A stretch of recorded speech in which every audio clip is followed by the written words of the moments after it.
নমস্কার দর্শকবৃন্দ। আজ আপনাদের সামনে যে গল্পটি নিয়ে এসেছি সেটি এক নাম প্রকাশে অনিচ্ছুক ফলোয়ারের কাছ থেকে পাওয়া।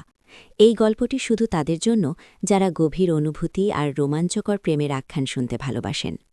আজকের গল্প আমাদের এক সাধারণ বাঙালি পরিবারের, যেখানে সাধারণের আড়ালে লুকিয়ে আছে এক অসাধারণ কিন্তু নিষিদ্ধ সম্পর্কের বীজ।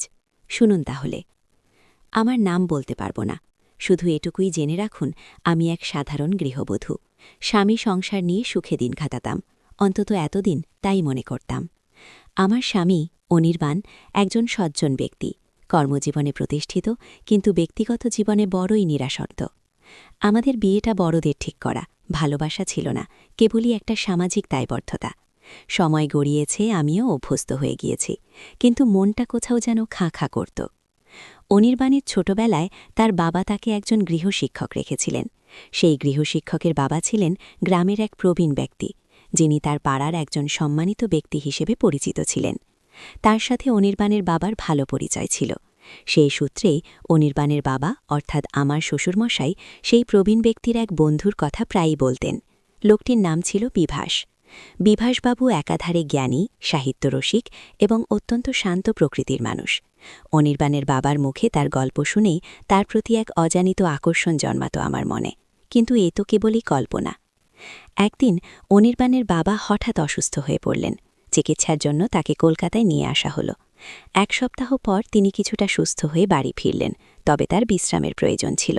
সেই সময় বিভাসবাবু, যিনি এতদিন তার গ্রামের বাড়িতে একাই থাকতেন, শ্বশুরমশায়ের আমন্ত্রণে আমাদের বাড়িতে এসে কিছুদিন থাকার সিদ্ধান্ত নিলেন।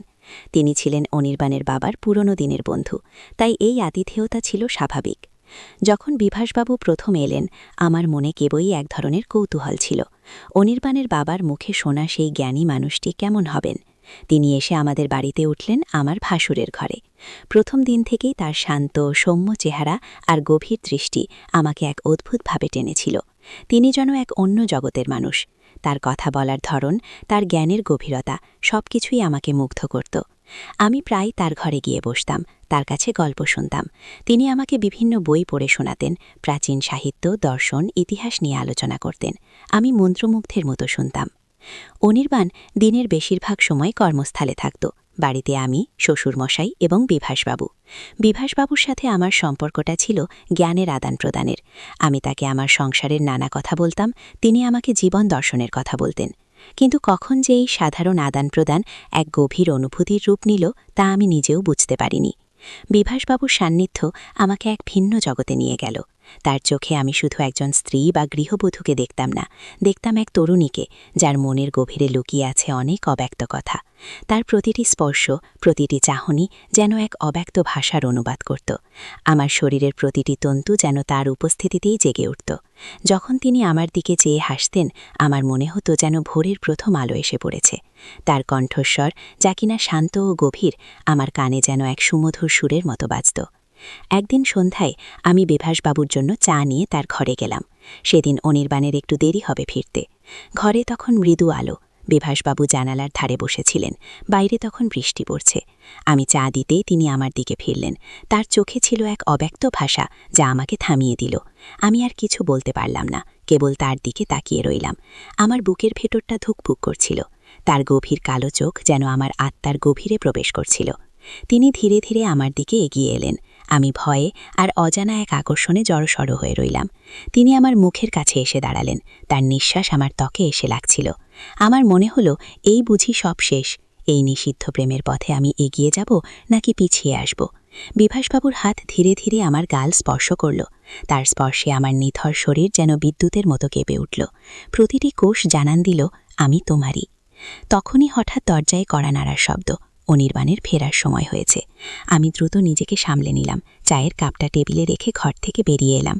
কিন্তু সেই মুহূর্তটা, সেই স্পর্শ, সেই চাহনি আমার মনে গেঁথে রইল। আমি জানতাম এই পথ বড়ই কঠিন, বড়ই নিষিদ্ধ, কিন্তু আমার মন ততদিনে বিভাসবাবুর দিকেই ঝুঁকে পড়েছে। এরপর থেকে আমাদের দেখা হওয়া, কথা বলা সবকিছুতেই এক অন্যরকম উত্তেজনা। আমরা জানতাম এটা অন্যায়, কিন্তু মন মানত না। বিভাসবাবুর প্রতিটি কথা, প্রতিটি চাহনি আমাকে আরও বেশি করে টেনে নিয়ে যেত। তার জ্ঞান, তার সাহিত্য, তার শান্ত স্বভাব সবকিছুই যেন আমার জন্য এক নতুন পৃথিবী খুলে দিয়েছিল। কিন্তু এই নতুন পৃথিবীর জন্ম হচ্ছিল এক গভীর অপরাধবোধের উপর। একদিন রাতে অনির্বাণের বাড়িতে একটি অনুষ্ঠান ছিল। অনেক অতিথি এসেছিলেন, বিভাসবাবুও সেখানে ছিলেন। তিনি এক কোণে দাঁড়িয়ে সবার সাথে কথা বলছিলেন। আমি তার দিকে তাকালেই আমার হৃৎপিণ্ড দ্রুত ছুটতে শুরু করত। একসময় আমি একটি অজুহাত তৈরি করে সেখান থেকে সরে এলাম। আমার উদ্দেশ্য ছিল বিভাসবাবুর সাথে একান্তে কিছু কথা বলা। আমি বাড়ির পেছনের বাগানে গিয়ে দাঁড়ালাম। বৃষ্টি তখন থেমে গেছে, কিন্তু বাতাসে ভেজা মাটির গন্ধ। আমি বিভাসবাবুর জন্য অপেক্ষা করছিলাম। কিছুক্ষণ পর তিনি সেখানে এলেন। তার চোখে মুখেও ছিল সেই একই উত্তেজনা। আমরা একে অপরের দিকে তাকিয়ে রইলাম। এই প্রথম আমাদের মধ্যে কোনো কথা ছাড়াই এক অব্যক্ত ভাষা বিনিময় হলো। বিভাসবাবু আমার দিকে এগিয়ে এলেন, আমার হাত ধরলেন। তার স্পর্শে আমার শরীর কাঁপতে শুরু করল। আমি ভয়ে, আবেগে আর নিষিদ্ধ আকর্ষণে মগ্ন হয়ে গিয়েছিলাম। তিনি আমার চোখে চোখ রেখে বললেন, তোমাকে ছাড়া আমার এক মুহূর্তও কাটে না। আমার ভেতরটা তখন তোলপাড় করছিল।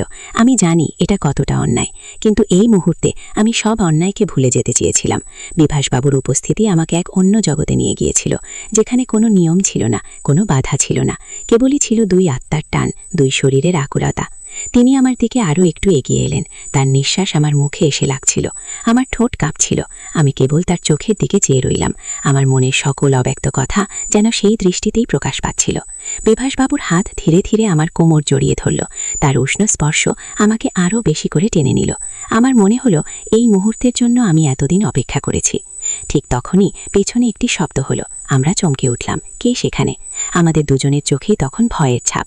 এই মুহূর্তে ধরা পড়া মানেই সব শেষ। আমি বিভাসবাবুর হাত শক্ত করে ধরলাম। আমাদের দুজনের হৃৎপিণ্ড তখন একই তালে ছুটছে, কিন্তু তাদের গতি ছিল সম্পূর্ণ ভিন্ন। একদিকে নিষিদ্ধ প্রেমের তীব্র আকুতি, অন্যদিকে ধরা পড়ার ভয়। এই রুদ্ধশ্বাস মুহূর্তে আমাদের দুজনের দৃষ্টি দরজার দিকে স্থির। সেখানে কে দাঁড়িয়ে? সে কি অনির্বাণের বাবা, নাকি অনির্বাণ নিজে, নাকি অন্য কেউ? আমাদের জীবনের সবথেকে বড় রহস্য উন্মোচিত হতে চলেছে। আমার IMO নাম্বারটি পেতে হলে অনুগ্রহ করে এই পর্বটি মনোযোগ দিয়ে শুনুন এবং পরবর্তী পর্বের জন্য কমেন্ট করুন। আপনারাই বলুন, এই কঠিন পরিস্থিতিতে আমাদের কি করা উচিত, কি হবে আমাদের পরিণতি। দ্বিতীয় পর্বের জন্য আপনাদের কমেন্টের অপেক্ষায় রইলাম। চ্যানেলটি সাবস্ক্রাইব করতে ভুলবেন না।